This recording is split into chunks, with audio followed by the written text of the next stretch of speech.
Hey, this is Richard. I'm actually working on putting loft apartments in this building, but at the same time, I have my skateboard in the car, so let's do some skateboarding. This building was built in the 1920s and is actually on the National Register of Historic Places. It took us about 8 years to get it on the National Register, and we're working on, at this point, building probably 60-some loft apartments inside this building. The light is gorgeous. This is actually 360 feet long and 125 feet wide, which gives us all this space. This is a good view of our maple floor, which is going to finish up incredibly well.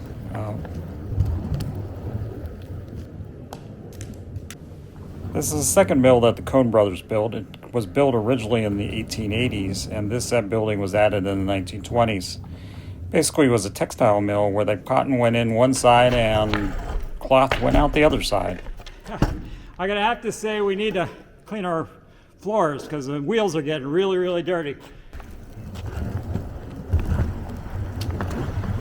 If you like these historic mill tours on wheels, please give me a thumbs up and we'll make more of these. I guess we're gonna have to take this sign down.